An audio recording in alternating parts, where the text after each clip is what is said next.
Super bate-papo. Super bate-papo. Cultura. Super bate-papo. Esporte. Super bate-papo. Política. Super bate-papo. Sociedade. Super bate-papo. Bárbara Cristal é reconhecida profissional da área de controladoria. Neste vídeo apresentamos recorte de suas falas durante a posse do presidente Lula. Cristal aborda diversas questões relativas à sua área de especialidade que não são muito discutidas entre os apoiadores de Lula e mesmo na imprensa em geral. O assunto é de importância ímpar, não só tecnicamente, também politicamente, já que a corrupção é um dos motes dos adversários do presidente Lula. Portanto, vale a pena ouvir as reflexões de Bárbara Cristal sobre esses assuntos. Super bate-papo. Passar a palavra aqui para a Bárbara. Para a Bárbara um pouquinho aqui. E aí, Bárbara? Você ouviu, gostou do que ouviu? Eu achei bem interessante que o discurso dele foi um discurso totalmente voltado para as pautas mundiais. Ele foi muito claro em relação aos ODS, né, os 17 ODS da ONU.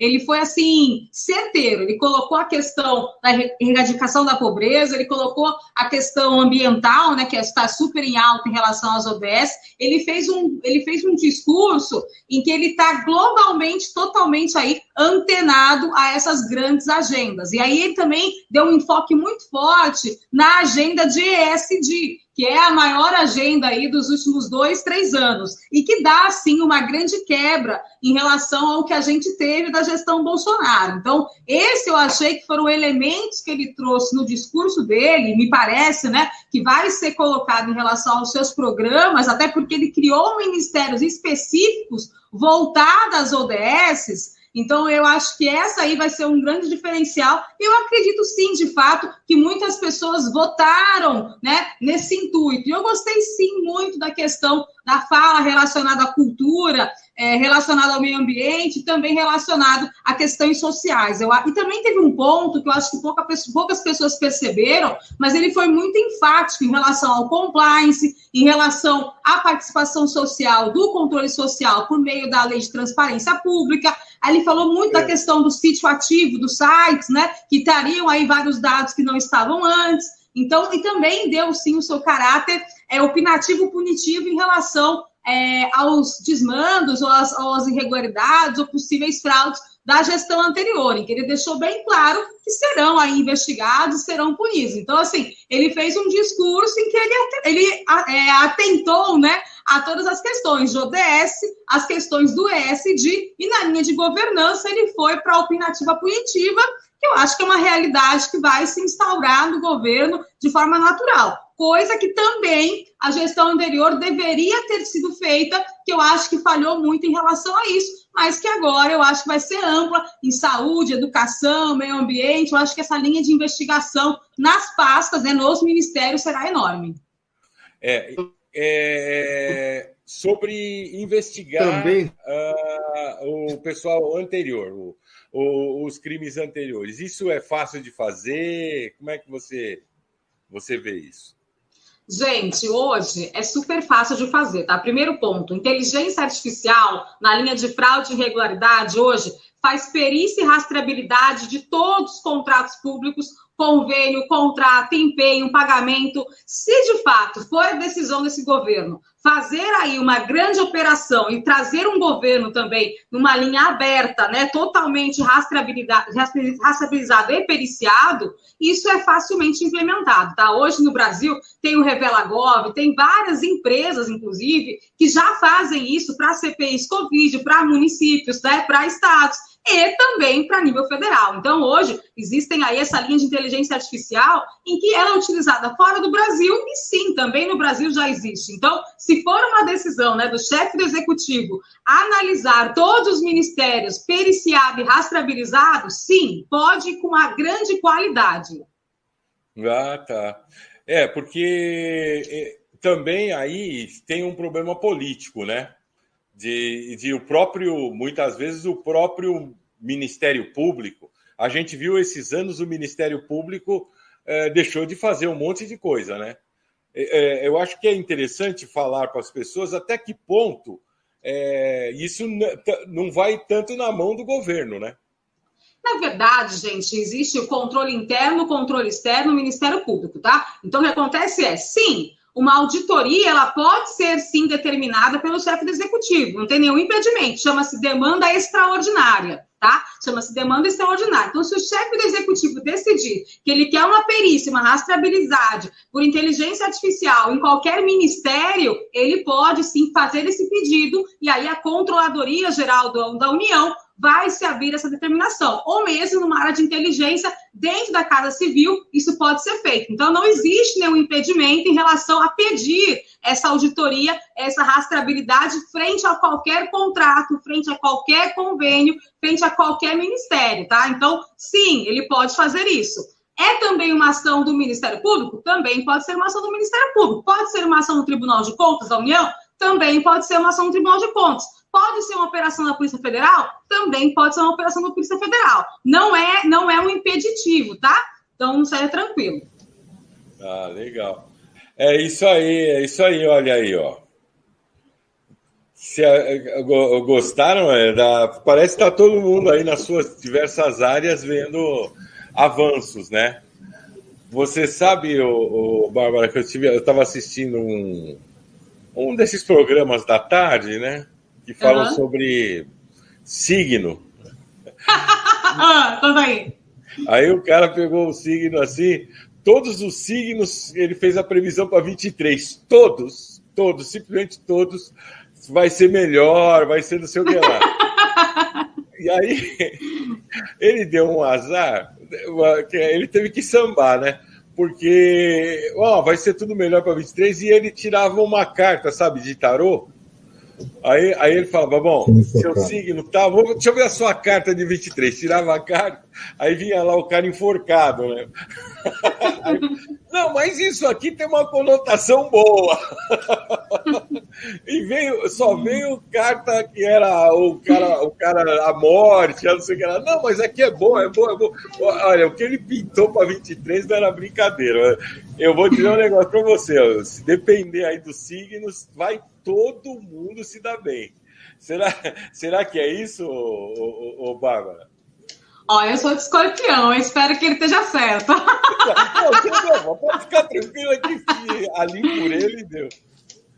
Deixa eu falar a minha impressão, tá? Eu acho que vai ser um governo, gente, desafiador, tá? Com certeza será um governo desafiador pela quantidade de pessoas que estão aí nessa linha, né, de revolução, num perfil, né, que a gente sabe aí que aconteceu em outros países. Também, então, aí nessa questão de teoria de conspiração, existem aí alguns elementos que vão ter que ser quebrados, e sim, a gente tem que se preocupar com essas ações, não só antidemocráticas, muitas vezes, mas também algumas ações de lobo solitário, né, num perfil assim, como se fosse o início de terrorismo doméstico, né? Nós não tínhamos isso no país, a gente está começando a ter, e a gente, de fato, não merece, como país, não merece como povo, ter essa continuidade de ações.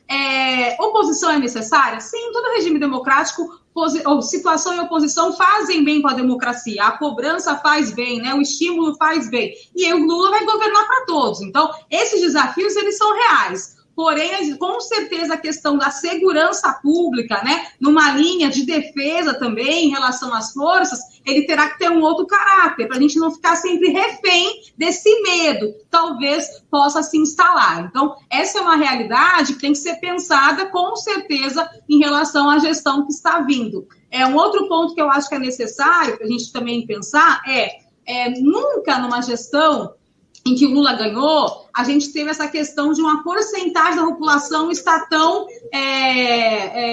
não digo só uma oposição, né, mas tão deslocada do que se tem aí como uma união nacional para pensar políticas públicas. Então, esses pontos eu acho que vai dar, sim, muito trabalho, e é uma construção que ela vai ter que ser tripartite, vamos dizer assim, tá? Eu acho que vai ter que ter uma relação para se chegar no nível municipal, estadual, para se ter um entendimento de nação, né, de união, muito mais forte do que já se teve antes. Então, essas são coisas que eu, não digo que eu me preocupo, mas eu acho que ela está dentro dos riscos que elas têm que ser pensadas das políticas públicas. Então, segurança pública, defesa nacional, terá sim que ter o seu papel. Quando a nossa amiga Jordana falou da questão da cultura, eu particularmente fiquei muito feliz. Por quê? De fato, ela extrapolou a questão da condição humana. As pessoas entraram em depressão, as pessoas sentiram falta de cultura, as pessoas sentiram falta de entretenimento, sentiram falta de uma visão mais humanista da sua vida no seu cotidiano no âmbito local, que é o município. Então, tudo isso, né, para a gente pensar em cultura como saúde, né, como consequência de prevenção em saúde, ela tem que ser, sim, planejada, e também na questão de emprego e renda. Essa ausência, né, que ficou bem caracterizada na gestão Bolsonaro, ela tem várias consequências. Então, como até o Fernando falou, né, as pessoas querem cultura, as pessoas querem arte, as pessoas querem vida social, né, elas querem entretenimento. Isso é muito positivo também nessa linha de saúde. Então, eu acho que essas agendas, que elas também fazem da linha, do perfil das ODS, né, todas elas fazem, elas vão entrar aí com caráter de... eu vou dar um exemplo para vocês, tá? As cidades inteligentes, o último estágio dela é uma cidade feliz. As pessoas, quando a gente fala de um governo feliz, de uma intenção de felicidade, ela está intrínseca a essa visão que eu trago: tecnologia, políticas públicas para atingir um bem-estar. Que bem-estar é esse? A felicidade social. Então, todos esses elementos que a gente está somando aí no discurso, né, no que está se criando de ministério, ele tem como consequência essa sensação de melhoria. Então, sim, né, com certeza, se isso for realizado, né, dentro do que a gente está vendo dos ministérios e das intenções de programa, claro que tem muitas questões positivas. Qual que é um contraponto da gestão atual aí que vai se iniciar? A questão do combate à corrupção. As pessoas irão cobrar, sim, e muito em relação aos ministros, em relação aos servidores. Tudo isso vai ser uma questão, principalmente da oposição. Então, como vai se criar esses planos? Poucas pessoas falam, mas o governo Lula, anteriormente, foi o que mais criou políticas públicas de combate à corrupção, de instrução de autonomia e independência e planos de promoção de integridade. Então, essa continuidade vai acontecer. As pessoas têm uma falsa impressão que se eu não investigo nada, eu não tenho corrupção. Não. O normal você nunca vai ter um país que não tenha corrupção. Agora você precisa de autonomia e independência para investigar. Então, esses são elementos aí que, com certeza, vão estar dentro dos riscos, né? Dos riscos de todos os ministérios para serem avaliados. Eu acho que é muito... você vê só uma coisa que você disse. Se eu não investigo, a corrupção não aparece. Se eu investigo, a corrupção aparece. Então... é muito o que eu vi no primeiro governo Lula, nos governos do PT, foi a corrupção aparecendo e as pessoas, ao invés de estarem comemorando que a corrupção está aparecendo, principalmente a imprensa, né, trabalhando, né, como se os outros governos não tivessem, como se essa corrupção não tivesse escondida, né? E ela foi, em vez de comemorar que ela foi mostrada, foi investigada, não, olha, tá vendo? Apareceu agora, mas é óbvio, teve a investigação. Então, esse é um grande problema, por quê? Porque se você começa a investigar de novo, começa a aparecer de novo, aí começa a falar assim, aí tá vendo? A corrupção voltou. Mas o que é importante, Douglas? O que eu falo para você por que é importante investigar a gestão anterior? Porque é impossível, Douglas, é impossível. Não existe país no mundo que não tenha corrupção. Não existe, tá? Não existe. É o utópico do utópico. Isso não existe. Então, o que acontece você investigar a gestão anterior, você vai ter elementos, claro, obviamente, de ter aí irregularidades e fraudes. Isso vai acabar acontecendo porque não existe gestão perfeita. Então, o que acontece a população, ela também vai aprender que esse ponto que você falou. É claro, né? Quando você vai... Eu sempre falo assim, uma pessoa que tem diabetes, por exemplo, uma pessoa que tem HIV, se a pessoa não fizer exame, ela não vai saber que ela tem aquela doença, né? O combate à corrupção é isso. O combate à corrupção é o exame para saber como você vai tratar aquilo. Então, se eu não tenho um diagnóstico real de como está a minha gestão e o que eu tenho que trocar, o que eu tenho que abrir processo administrativo, que contrato tenho que quebrar, qual empresa eu não posso dar continuidade. Se eu não vejo isso, eu vou incorrer em erros. Vou dar um exemplo, tá? Uma transição. Se na gestão anterior tinha fraude de empresa penada, empresa punida, empresa fraudulenta, empresa que não existia, você dá continuidade nesse contrato, por exemplo, em algum momento você vai virar corresponsável daquele contrato por dar continuidade a ele. Então, assim, essa análise da gestão anterior não é uma questão perseguitória, ela faz parte de um compliance normal. Eu preciso entender a gestão anterior,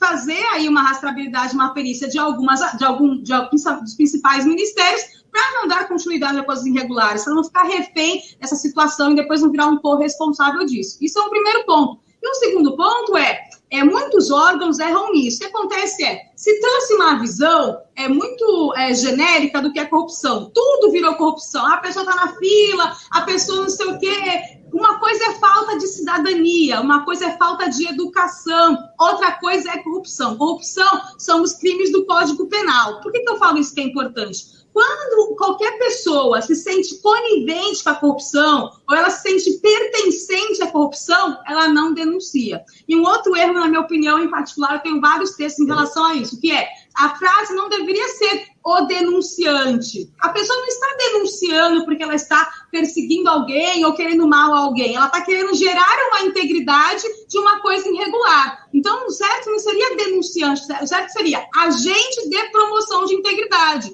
Porque se eu denuncio algo, é para gerar integridade, né? Sim. Então, assim, né? Então, esse tipo de entendimento que às vezes as pessoas têm essa visão que você falou. Muitos municípios acontecia o quê? Você criava uma controladoria, aquela controladoria encontrava vários milhões em fraude e irregularidade, aquela controladoria abria várias operações, aí o ponto era, aquele prefeito é bom ou é ruim? Aquele prefeito é bom, por quê? Se ele dá autonomia, se ele dá independência, se as coisas são investigadas e ele consegue, por conta de ter encontrado uma fraude e uma irregularidade, quebrar os contratos e conseguir o dinheiro de volta para a máquina pública, isso é muito bom. Então, o que está faltando, na verdade, é a gente instruir a percepção, né, do cidadão de que dar autonomia e dar independência, né, não ter obscurantismo, falta de transparência e proibir, né, ou atrapalhar ou coagir as investigações é que seria o errado, né? E você poder se investigar e trazer luz a isso, e aí punir quem tiver que punir, tirar a pessoa e tudo mais.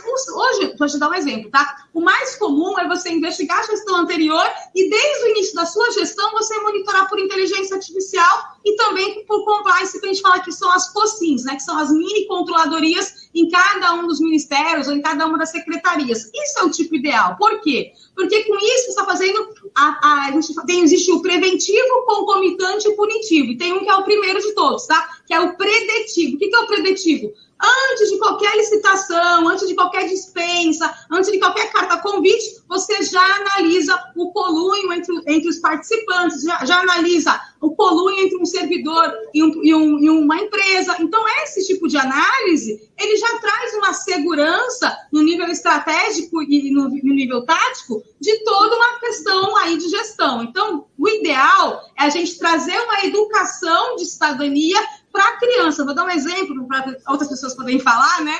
De uma coisa que acontece em vários estados do Brasil, Douglas, chama-se Controladoria Mirim, que é o quê? As crianças, elas mesmas, por uma linha de governança, avaliam as suas escolas. Então, elas fazem o quê? Elas veem se o banheiro está limpo, se o banheiro tem papel higiênico, se tem material de limpeza, se a merenda que eles estão comendo é a merenda que está no portal de transparência, se tem comida todo dia, se a professora vai para a escola, se o diretor está lá. E as crianças todos os dias vão lá e avaliam esses itens. Todas as escolas em que isso aconteceu, as escolas melhoraram. Então, é você ter um entendimento do que é controle, das diferentes formas que ele pode acontecer, inclusive pela linha de governança, ele é essencial.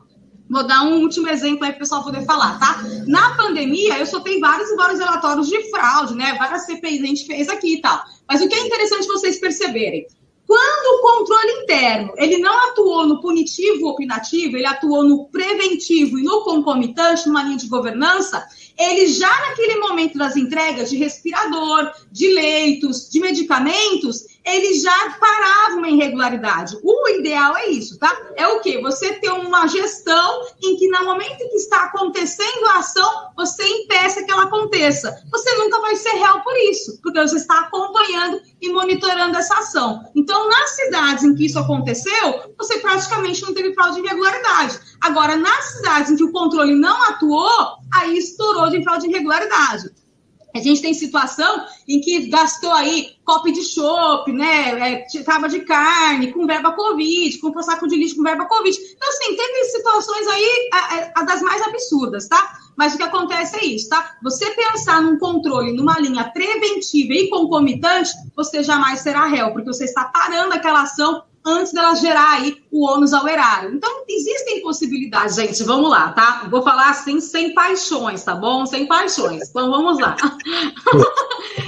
Eu tô sendo realista, né, gente? Porque, assim, eu sou auditora e eu audito os mais diferentes contratos, tá? Então, o que acontece é, a lei anticorrupção, ela foi muito bem estruturada, vou dar um exemplo, tá? O Espírito Santo, ele é perfeito em utilizar a lei anticorrupção. Ele tem vários e vários casos em que ele mantém a empresa lá, tá bom? E ele consegue a devolução ao erário, e ele tem a punição pelo Código Penal, pela parte administrativa e pela parte civil das empresas e dos seus responsáveis. Então, esses são elementos. São Paulo tem vários casos em que utilizou a lei anticorrupção, inclusive eu tenho alguns casos que utilizou a lei anticorrupção, e que você tem a devolução ao erário público e você tem a estrutura, sim, ela fica por um momento deficitária ali, a linha de governança, óbvio. Por quê, gente? No momento em que você está limpando uma irregularidade, o que vai acontecer é que grande parte daquela estrutura estratégica vai cair. E aí você tem um fôlego. Qual que é o fôlego? O fôlego para você poder reestruturar uma empresa ou reestruturar uma gestão para ela continuar rodando.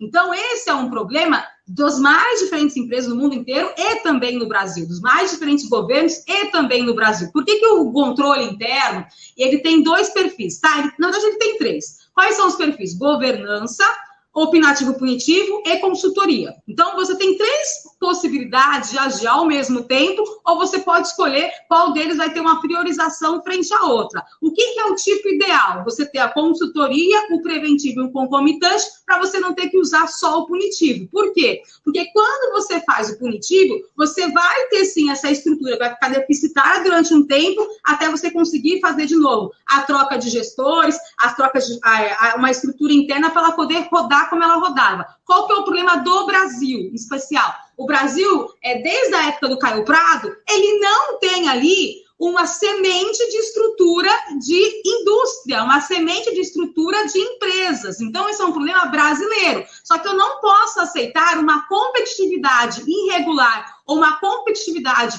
maquiada porque eu não tenho aí uma quantidade de empresas. O que o Brasil tem que fazer é estimular muito mais empresas para que quando você tenha uma em que tenha um caso de corrupção, você não perca todo um setor porque você só tem um monopólio. Esse é um problema brasileiro. O problema não está em você combater corrupção. O problema está em você ter pouquíssimas empresas e que quando você tem uma ação de combate à corrupção, eu perco o setor. Então, o problema é esse, tá? Então, assim, o grande ponto é esse. É óbvio, não vou entrar aqui no mérito de conflito de interesse, não vou entrar nesses outros méritos, e cada pessoa vai ter o seu entendimento em relação à ação que foi realizada posteriormente. Eu vou falar em relação à materialidade, tá? Como eu sou auditora, para mim o que importa é a materialidade. Quais são os elementos que comprovam ou não aquela fraude, aquela irregularidade? Isso é que vai, muitas vezes, fortalecer um caso. No Brasil, a gente tem muitas fragilidades, que é o quê? Como a gente tem poucos órgãos de controle e pouquíssimas auditorias estruturadas, vou dar um exemplo, tá?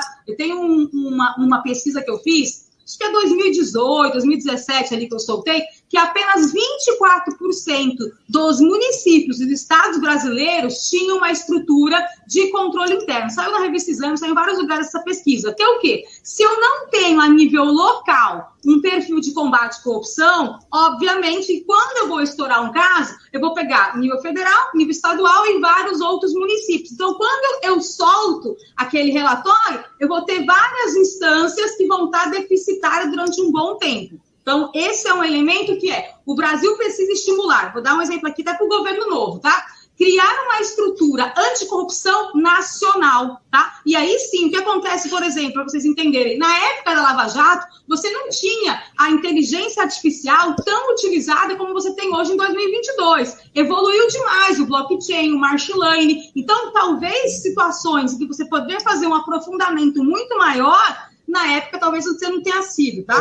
Tá, minha opinião, gente, ela é muito realista, tá? Se por acaso o governo atual tem um entendimento de que a Lava Jato foi uma utilização política de ação, hoje, 2022, ela tem elementos suficientes de tecnologia em relação a machine learning, em relação a rastreabilidade, perícia, em que ela pode refazer a gestão anterior inteira Bolsonaro, mais a gestão dela inteira, e trazer todos esses elementos e aí refutando, por exemplo, essas ações. Hoje, eu gosto muito do perfil tecnicista, tá? Tecnicista é o quê? É quando não importa quem são as pessoas envolvidas e eu não preciso de pessoa nenhuma ali dando a subjetividade. Hoje, você faz uma auditoria totalmente objetiva por robô, trazendo elementos ali que vão ser rastreabilizados para o relatório. Então, se por acaso, em relação à materialidade, o interesse for, né, ressuscitar os mortos aí e refazer uma Lava Jato inteira, hoje tem como refazer ela completamente aí. Porque, Fernando, não tem nem motivo para ressuscitar morto, porque está vivo, né? O processo com o Moro, e aí até é bom você explicar, o processo com o Moro, Bárbara, ele está ativo, né? O processo contra o Moro. O processo contra vários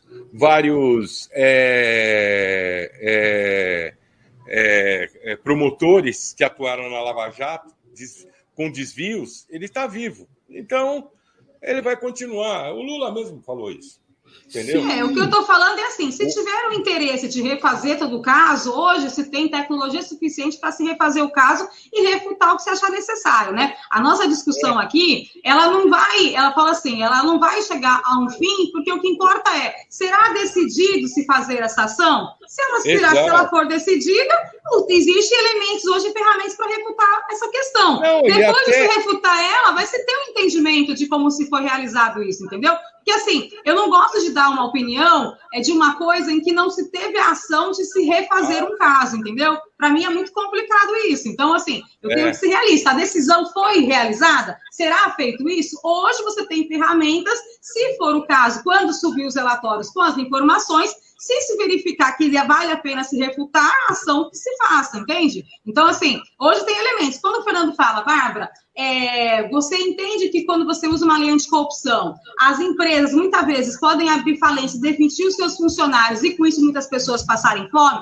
Sim, eu entendo isso. Isso é uma consequência do combate à corrupção? As pessoas têm esse entendimento que isso seria uma ação do combate à corrupção, mas na verdade isso é uma ação de quem fez a corrupção lá atrás, né? Porque assim, é muito complicado. Quando a pessoa que estava aqui antes, né, falou, mataram um mensageiro. Aqui é a mesma coisa. Quando você fala, olha, quem combate corrupção gera o desemprego. O problema é que quando a pessoa que fez corrupção lá atrás, ela não pensou nessa consequência, que se, por acaso, a empresa dela entrasse numa ação de combate à corrupção, que ela tivesse que devolver um montante em dinheiro, aquela empresa poderia decretar falência e demitir todos os seus funcionários. O problema é que, muitas vezes, quer se punir quem combate corrupção, por quê? Porque está fazendo uma ação contra uma empresa que fez uma fraude e, por consequência, pode aí abrir uma falência e demitir seus funcionários. Muitas vezes, o que é importante a gente entender é o grau de maturidade do entendimento. Eu vou dar um exemplo, tá? Existem hoje julgamentos de Tribunal de Contas em que você pode ter uma irregularidade documental, mas por conta da eficiência e da efetividade de um serviço público prestado, você não ter uma punição um pouco mais branda. branda, vou dizer isso, vai ter uma punição um pouco mais branda. Eu acho que o que o Fernando está querendo colocar, e eu concordo com ele em várias questões, que é, por exemplo, quando você vai fazer uma ação de combate à corrupção, você tem que colocar, talvez, tá? Na execução do serviço, por exemplo, um acordo em que não vai se demitir os funcionários. Isso eu acho que talvez sejam, assim, elementos que possam entrar aí numa futura ação durante a concordância entre as partes, por exemplo, dos acordos que tem na lei anticorrupção. Entende, Fernando, o que eu estou querendo dizer? Talvez o problema não é quem combate corrupção que gera aquele desemprego. O problema é que aquela empresa que fez a irregularidade lá sabia que aquele contrato que ela recebeu o dinheiro poderia ter responsável. Existem os mais diferentes tipos, né, de fraude de irregularidade. Existe de comissionado, existe de concursado, existe da empresa ofertando, existe do governo pedindo. Então, assim, né, quando a gente fala dessa linha de corrupção, não falta, gente, tipos de corrupção e formas delas serem feitas, tá? Então, assim, não existe um único tipo, entendeu? Assim, tem as mais diferentes ações, né? Por exemplo, quando a gente fala de advocacia administrativa, quando a gente fala da advocacia criminosa, quando a gente fala do colúnio, quando a gente fala do peculato, quando a gente fala... Então, existem 17 crimes de gênero e corrupção, e cada um deles vai ter o seu perfil de ser feito e também os atores que podem participar, tá? O que é importante a gente falar é assim... os governos evoluíram muito. Hoje, uma empresa, Douglas e Fernando, ela tem que ter minimamente uma área de compliance interna para ela poder participar da licitação. Então, quando a gente fala assim, existe uma evolução desses riscos, tá? Qual que é essa evolução? Vou dar um exemplo, tá? Hoje, muitos governos, acho que vocês já viram isso, quando ele vai fazer uma reunião entre um servidor e uma empresa, às vezes você não conhece o que eles estão ofertando, às vezes você não sabe, não conhece o produto, você tem que fazer várias reuniões. E aí, o que acontece? Essas reuniões, elas ficam lá no portal, elas são divulgadas para poder evitar o máximo conflito de interesse. Hoje, quando a gente fala do COAF, existem valores e transações que, quando elas são destinadas aos bancos, elas são ali alertadas, mesmo que seja um laranja, mesmo que seja uma tentativa de ocultação de patrimônio. Então, assim, existiram aí, ao longo desse período, várias evoluções também em relação a esses pontos, tá? Então, o que eu acredito é que, assim, como é que eu vou dizer isso? Todo mundo que está entrando na máquina pública hoje já tem um entendimento do que acontece nos mais diferentes países, tá? O Brasil tem um negócio chamado parcerias internacionais, e grande parte delas são também na área de não só combate à corrupção, mas eu digo de governança. Então, quando a gente mudou a lei de licitações, que ela foi muito atualmente atualizada, se vocês verem lá, tem até a questão do diálogo competitivo. Então, o que acontece existe todo um esforço, né? Todo um esforço do ordenamento jurídico de tentar mitigar ao máximo essas questões.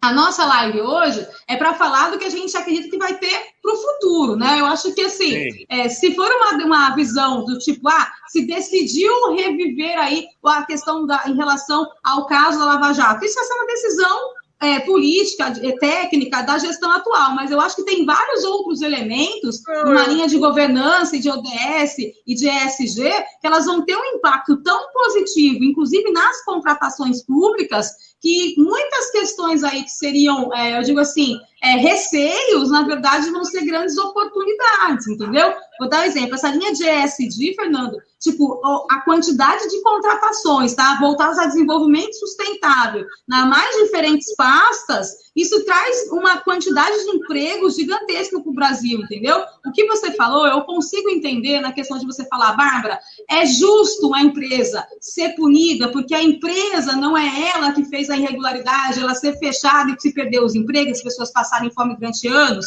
Eu consigo entender essa preocupação. Eu também acredito que quando uma empresa é punida, isso tem que ser pesado, tá? Eu acredito sim que isso tem que ser pesado. Como será a punição financeira daquela empresa? Como será a punição dos responsáveis, diretores e presidentes daquela instituição? E como será o acordo em relação aos funcionários? Será que vale a pena?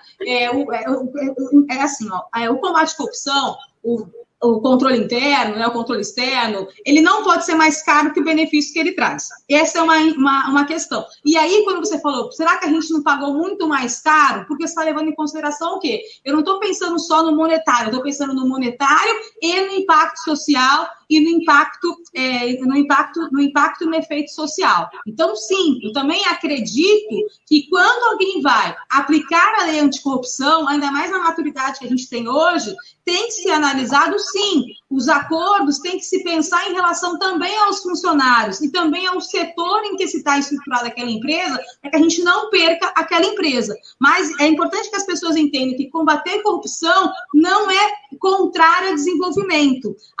O que você fala, eu combato corrupção porque eu não quero que tenha uma competitividade ilegal.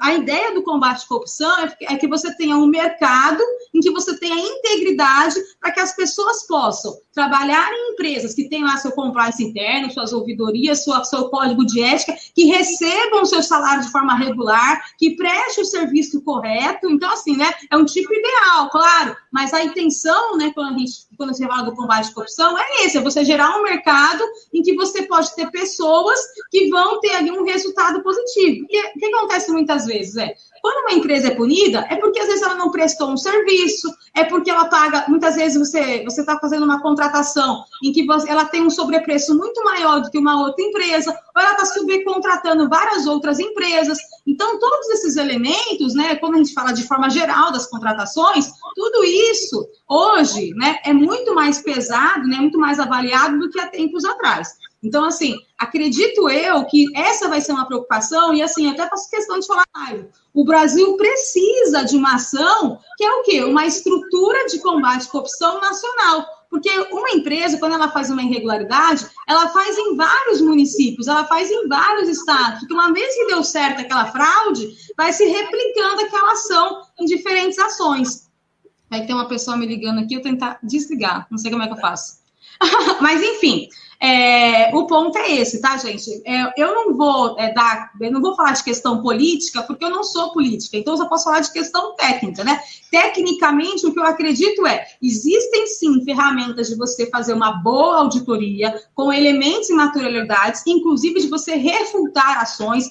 Por exemplo, tá? Existem no Brasil vários prefeitos que já foram punidos, e aí quando você refaz uma ação e mostra aqueles dados, muitas vezes aquela questão é revertida em relação à improbidade, em relação a vários outros temas, tá? Então, eu acredito nesse tipo de ação. E uma segunda coisa que eu vou falar existem aí grandes oportunidades do Brasil, até porque um dos perfis em relação ao ESG, as ODS, né, e também à OCDE, é essa linha de uma governança ampla para o Brasil. Então, na verdade, o que se tem é uma grande possibilidade aí de fazer uma gestão muito bem estruturada. Quando eu gostei muito da palavra, falou, a gestão atual vai ser uma redenção. Redenção, né, você imagina a idade do Lula hoje, o que ele está pensando para ele terminar a vida dele, né, o que ele espera de uma gestão, o que ele vai entregar para o povo. Eu acho que tem várias outras questões aí que estão incutidas de uma melhoria de país que vale muito a pena se pensar nessa governança ampla, nessa estruturação que vai gerar um resultado em relação a bens públicos, a serviços públicos, né,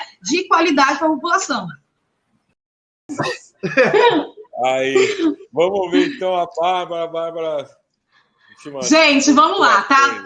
Primeiro, as minhas falas foram sem paixões, tá? Eu tenho que ser muito realista. Como eu sou auditora, eu audito em vários lugares. Você tinha que falar sem paixão, porque a paixão já tinha tomado todo o nosso, né? Já estava bom. E assim, eu sou muito amiga do Douglas e sou muito amiga do Fernando, tá? Então, as discussões aqui, é importante que vocês entendam, tá? São discussões saudáveis. O nosso intuito, quando a gente bate um papo, né? Quando a gente bate um papo, é a melhoria, né? É o quê? É a gente mostrar que o Brasil pode mais, que a gente, toda a gestão, a gente vai ter críticas e vai ter elogios, todas elas, todas. E é importante isso para o Brasil. A gente está falando hoje, no primeiro dia do ano, cheio de expectativas para que o Brasil seja melhor. Então, o que a gente está aqui discutindo, perguntando, é político, não é? É técnico, que momento foi técnico, que momento foi político, isso vai ser melhor, isso vai ser pior? é a discussão que está na cabeça de milhares de pessoas. E cada um aqui deu a sua entonação dentro do que pode falar, né? O Fernando, ele tem o perfil dele, que ele é muito mais a linha que vai estar no chão, que vai estar na rua, que vai estar explodindo as suas emoções. O meu perfil é um perfil mais técnico dentro do que eu acredito que faz parte de um regime operacional institucional. Eu sou muito institucional, né? Então, um perfil institucional de quais seriam os caminhos aí quando se tem algumas dúvidas, né? E quais são os caminhos quando não se tem dúvida nenhuma. Então, esses são elementos, tá? Mas que todos nós queremos aqui é que o Brasil seja melhor e que seja um governo também para todos. Ninguém quer ver ninguém aqui na rua sendo hostilizado, né? Eu gostei muito desse mote, né? A gente fala que é a marca, né, da gestão, que é a questão de união e reconstrução. Eu acho que o Brasil precisa de uma união. Eu acho que o momento da Copa ali foi muito interessante, porque as pessoas não estavam ligando muito para a questão política. As pessoas estavam torcendo juntas, as pessoas estavam vibrando juntas por um time, por um país. Então, assim, essa necessidade a gente tem. No Brasil é muito coletivo. O nosso carnaval é um carnaval coletivo. Quando eu falo da questão da cultura, quando a gente vai para Amazonas, lá para Parintins e Garantido, todas as nossas festas, ela tem uma certa competitividade, vocês podem perceber, né? No carnaval, quem vai ser a escola de samba vencedora? Quando você vai para Amazonas, a gente tem isso, né? É uma competição saudável cultural. Então, assim, isso também acontece na política. Então, é claro, as consequências são diferentes, sim, mas essa união brasileira ela é muito importante. As pessoas, elas têm uma questão que nós somos várias pessoas em uma só. Quando a gente está na nossa intimidade, na nossa casa, muitas pessoas querem tranquilidade, as pessoas não querem perder a esperança de futuro. Ninguém quer isso. E aí, quando você tem um governo que traz uma linguagem de programas e ações que desperta a união, é muito difícil você ficar afeito. Mas é claro, as pessoas, a grande porcentagem das pessoas que não votaram no presidente atual, elas terão críticas. E o que vai acontecer com o governo atual? Vai ter que governar para todos e vai ter que provar que essa união é verdadeira, vai ter que provar que essas políticas públicas é para o máximo de pessoas possível. Tem uma questão que o pessoal falou assim aqui, não é uma questão individual porque sai coletivo.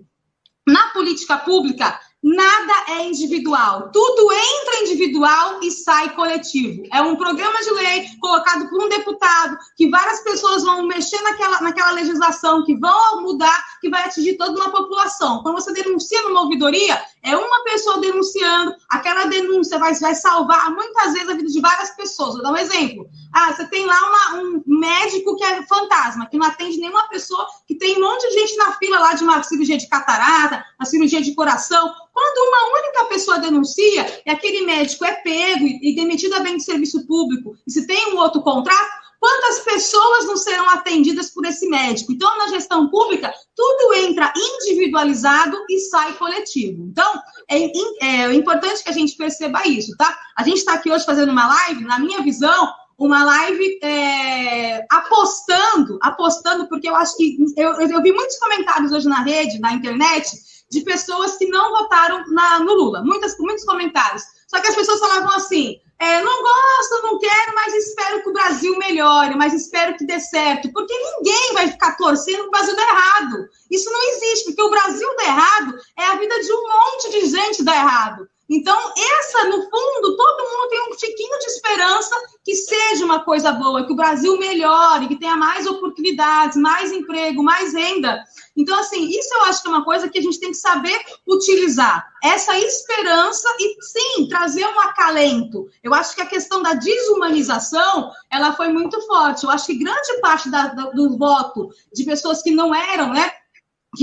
Que ficaram na dúvida, né? A gente fala com os indecisos, quando eles foram votar, o peso humanização foi muito grande. Tanto que essa nova gestão, esse mote que ela traz, né, o brand da marca, ele é totalmente humanizado. Quando você coloca cultura em várias questões, quando você coloca vários ministérios, com mulher, com homem, com indígena, com negro, com branco, você traz uma humanização enorme. Aquela rampa, aquela subida ali, aquela marca de gestão, ela entra com a chave de ouro, que é todos nós vamos governar. Então, esse governar é de governança. Não sei se vocês sabem disso, mas só para terminar minha fala, tá?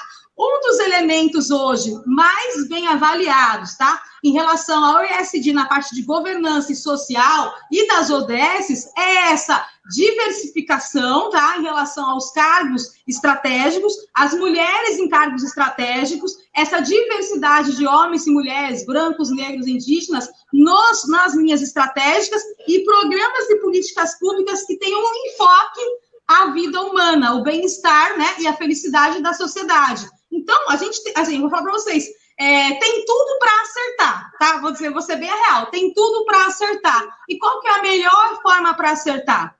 De verdade, por mais que as pessoas sejam afeitas a isso, é a linha do compliance, é a linha de governança. Por quê? Porque você maximiza o gasto.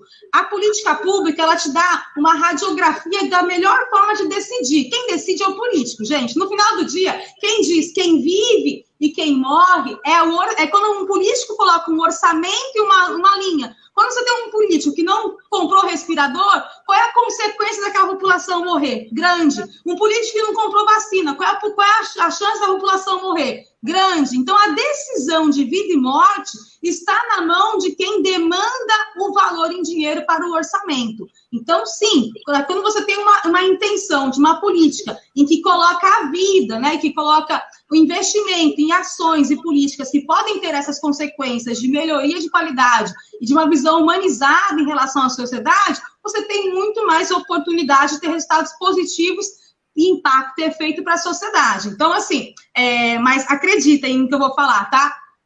Quando você tem uma máquina em que você gere mal o gasto público e que você, de fato, tem um desvio, a quantidade de irregularidades e mortes é enorme. A gente viu na pandemia isso. Quantos municípios não fizeram o gasto correto e quantas pessoas morreram no leito?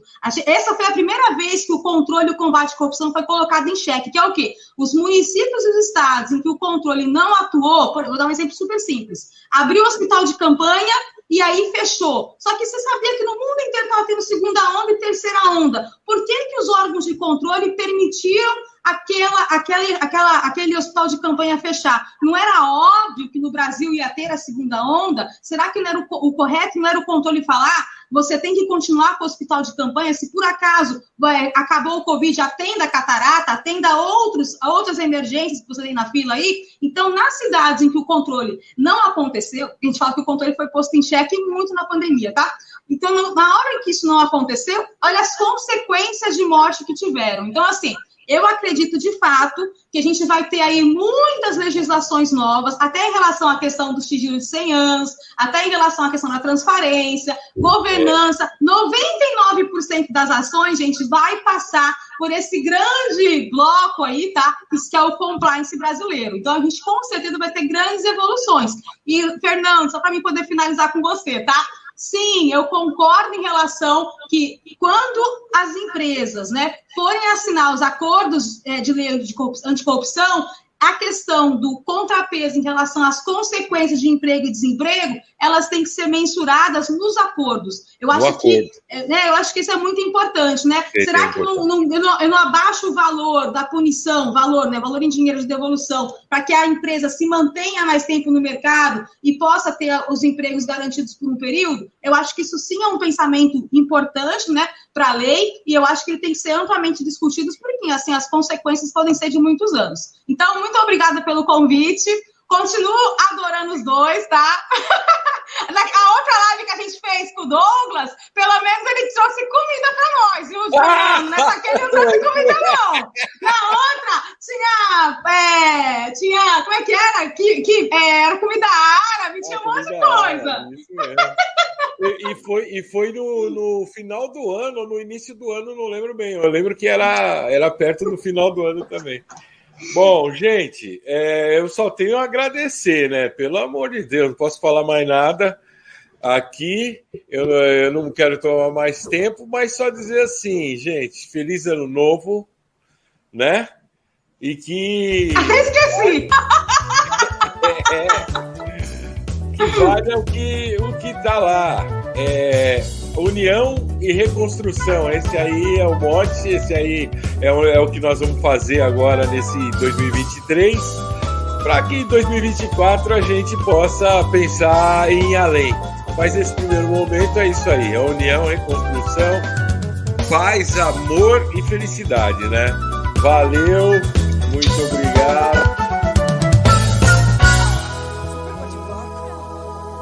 Super bate-papo.